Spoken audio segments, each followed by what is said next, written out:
So when you hear the term IT outsourcing, what's the first thing that comes to mind? For most people, it's all about cutting costs, right? But what if I told you it's actually one of the most powerful strategic weapons in modern business? Today, we're going to dig into how outsourcing has transformed from a simple line item saving into a real game-changing strategy. I mean, think about the absolute giants of tech: Google, Apple, you name it. How in the world do they manage to innovate at such a dizzying, breakneck pace? You'd probably guess it's all about their brilliant in-house teams, but honestly, that's only half the story. Well, the secret sauce here? It's all about strategic outsourcing.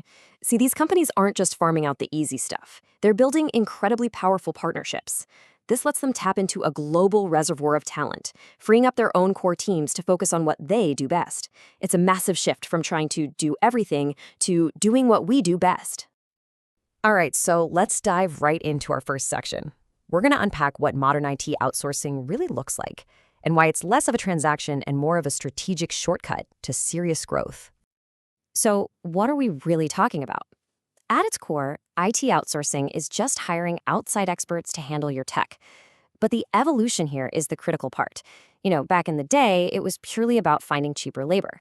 Now, it's a calculated, strategic move to get a real competitive edge, getting access to world-class experts, turbocharging your projects, and just flat out driving the business forward. But here's the thing. It's not all sunshine and rainbows.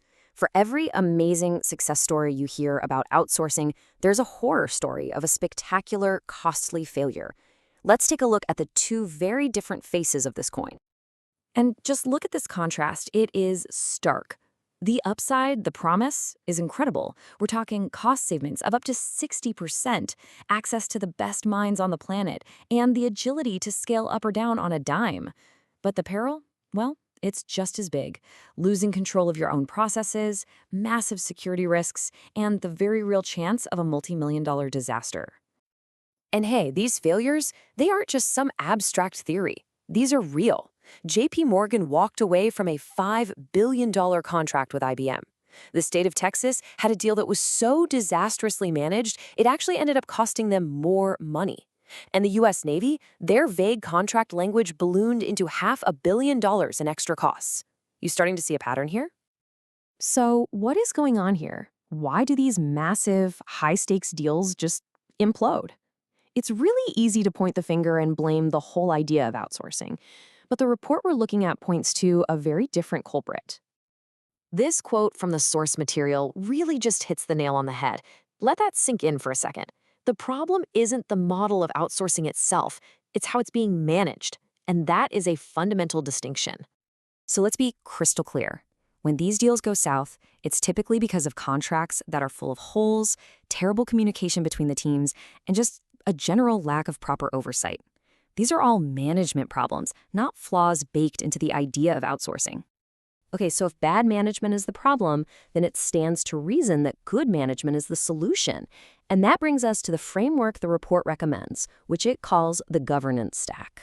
Think of this like building a fortress, a 3-layered defense for success. At the very bottom, your foundation is a rock-solid agreement, a contract with crystal clear language and goals you can actually measure. The next layer up is oversight, using frameworks like COBIT to make sure the whole partnership is actually aligned with your business goals. And finally, you've got the execution layer on top, using something like ITIL to manage the day-to-day quality. Every layer supports the others. Now, having a great framework in place is awesome, but how do you know your partner is actually doing what they said they would? This is where that old saying comes in. Trust, but verify. You need a system of assurance. I mean, seriously, how do you audit a partner's operations when they could be halfway around the world, operating completely outside your direct control? Well, the answer comes in the form of standardized third-party assurance reports. These are called SOC reports, which stands for System and Organization Controls. Now, don't worry, we're not going to get lost in the weeds here. You can see there are a few types. SOC 1 is mostly for financial stuff, but the one you really need to know about for IT outsourcing is SOC 2.